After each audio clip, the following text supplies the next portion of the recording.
Hello po sa ating lahat. Muli, nandito si Sir Jimmy para magbigay ng komentaryo ukol sa mga trending issues sa ngayon.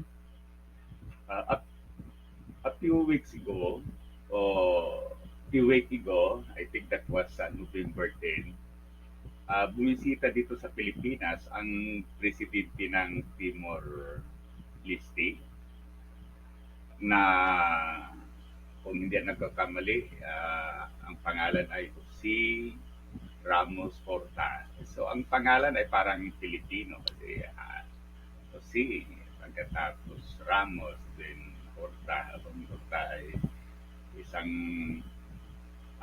apelyido dito sa Pilipinas. Okay.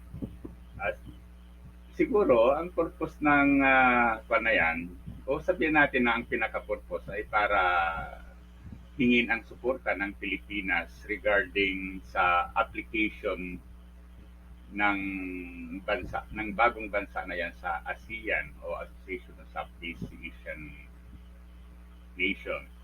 Kasi pag member ka sa kanyang mga organization, talagang may marami kang mga privilege like ang alam ko yung mga development assistance, financial, technical at iba pa no na makakatulong sa economy ng bansa. Okay? Ngayon, sa expectation ko, na nasa isip ko noon, siguro ito na yung paraan para magkaroon ng pag-uusap ang leader ng Timor Leste at ng presidente ng Pilipinas ukol dito sa kaso ni Representative Davis. Kasi talagang naibabalita lagi na si Davis ay nasa Timor Leste. In fact, may balita na nagkita pa sila ni ex-Senator Pacquiao nang ang huli ay inimbita sa lugar na yan para i-promote ang boxing bilang sport, sport. Okay? So, ganon. Ah, dapat talagang magkaroon ng pagtulungan ang dalawang bansa para siyempre ma-extradite si Tibis para mapanagot siya sa mga kaso niya dito sa Pilipinas. Okay? So, yun ang expectation natin. Ngunit, wala naman tayong walang lumabas na balita o kaya wala akong narinig o napanood na lumabas na balita ukol dito kay ukol dito kay PBS. Okay? So, o kaya baka mayroon sigurong pinag-usapan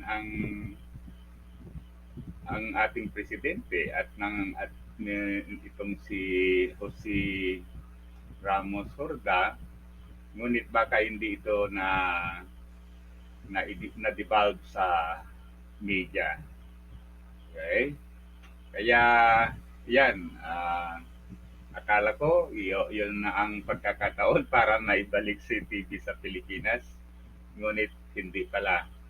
Bagamat hindi natin alam ang napag-usapan ng president to president o ang kanilang plano, But talaga dapat mawakasan na rin itong kaso ni Davis. Dapat siya ay mapabalik sa Pilipinas para managot kung ano mayroon siyang pagkakasala o pag wala naman siyang pagkakasala para maklear niya yung kanyang pangalan.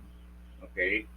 Kasi it's time na to uphold our justice system. Yung mga Pilipino na